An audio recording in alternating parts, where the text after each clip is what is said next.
নমস্কার বন্ধুরা, আজকে মাননীয় বিচারপতি বিশ্বজিৎ বসুর এজলাসে প্যারা টিচারদের আপার প্রাইমারিতে যে ইন্টারভিউ প্রক্রিয়া চলছে এবং সেখানে ডকুমেন্ট আপলোড করা নিয়ে বেশ কিছু প্যারা টিচার গ্রিভান্স ছিল, তারা কেস করেছিলেন। তাদের কেস এবং অন্যান্য বেশ কয়েকটি কেস ওঠে একসাথে মাননীয় বিচারপতি তার শুনানি করেন।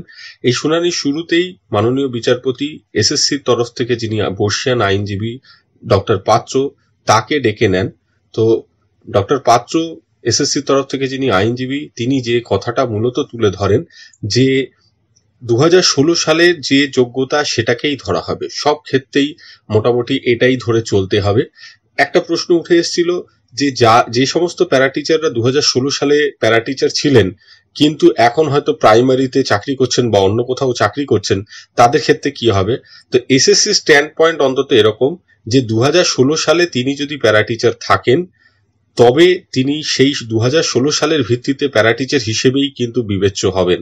পরবর্তীকালে তিনি যদি চাকরি পেয়ে থাকেন, এসএসসির যে স্ট্যান্ড পয়েন্ট, তাদের কিন্তু সেই চাকরি পেয়েছেন বলে আপার প্রাইমারিতে বিবেচিত হবেন না, এই জায়গাটাই কিন্তু এসএসসির নেই। যদিও কেসটি এখনো চলবে, তবু মোটামুটি যেটা পাওয়া গেল যে যারা চাকরি করছেন পরবর্তীকালে প্রাইমারিতে বা অন্য কোনো জায়গায় যদি চাকরি পেয়ে থাকেন, তাদের জন্য অনেকটাই স্বস্তি যে যদি তারা 2016 সালে আপার প্রাইমারি প্যারা টিচার হয়ে থাকেন তাহলে কিন্তু স্বস্তিকর পরিস্থিতি, কারণ এসএসসি তাদের পক্ষে স্ট্যান্ড পয়েন্ট নিচ্ছে। আর আরেকটা বিষয় উঠে এসেছিল যে প্রাইমারি এবং আপার প্রাইমারির যে প্যারা টিচাররা, তাদের মধ্যে কারা বিবেচিত হবেন। তো মোটামুটি যেটা আলোচনা মনে হচ্ছিল যে আপার প্রাইমারির প্যারা টিচাররাই এক্ষেত্রে শুধু বিবেচিত হবেন, প্রাইমারির বিবেচন তো হবেন না যারা প্যারা টিচার রয়েছেন। কিন্তু তবুও এ বিষয়ে এখনই কিছু মন্তব্য করা ঠিক হবে না, এই বিষয়গুলোর নিষ্পত্তি হবে আগামী দিন। এবং যে বিষয়টা উঠে আসে যে ডকুমেন্ট আপলোডের ক্ষেত্রে যাদের ট্রেনিং নেই 2016 সালের 3 অক্টোবর পর্যন্ত, তাদের কিন্তু বিবেচনা করা হয়নি। তো 27 তারিখে কল লেটার ডাউনলোড করা যাবে।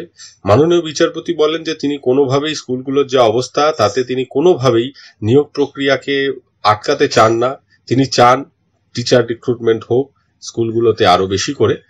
তো সেজন্য সব দিক বিবেচনা করে 2 তারিখে ইন্টারভিউর আগে 1 তারিখে আবার কিন্তু এই কেসটির হিয়ারিং হবে এবং তার মধ্যে এসএসসিও দেখে নেবে যে ভুল ক্রমে কাউকে প্যারা টিচারের সুবিধা দেওয়া হচ্ছে কিনা।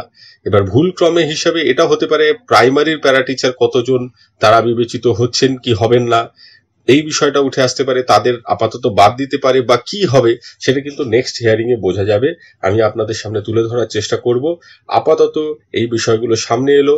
এবং আরেকটা বিষয় যেটা বিচারপতির সাথে যখন চেয়ারম্যানের এই এসএসসির আইনজীবীর কথা হচ্ছিল, তখন কিন্তু তিনি বলেছেন যে কোনো সময় এমনকি সম্পূর্ণ নিয়োগ হয়ে গেলেও যাদের গ্রিভান্স আছে তারা কোর্টে আসতে পারেন এবং তাদের গ্রিভান্সের যদি সারবত্তা থাকে তারা কিন্তু চাকরি পেতেই পারেন। অর্থাৎ যারা ডকুমেন্ট আপলোড করতে পারেননি, এই প্রক্রিয়াগুলো যেভাবে চললেও কোনো অসুবিধা নেই, তাদের দাবি যদি আইনসঙ্গত হয় তারা কিন্তু পরবর্তীকালে এই নিয়োগ প্রক্রিয়ায় নিয়োগ পাবেন। এই বিষয়টাই কিন্তু উঠে এসছে।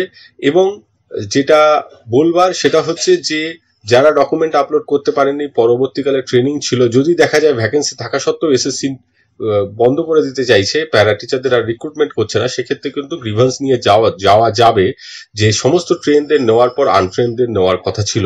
এখন সেই বিষয়টাও সামনে আসবে আগামী দিনে, এই বিষয়গুলো পরিষ্কার হবে যত কোর্টে কেস এগোবে। আজকে এই পর্যন্তই। সকলে ভালো থাকবেন, সুস্থ থাকবেন। ধন্যবাদ।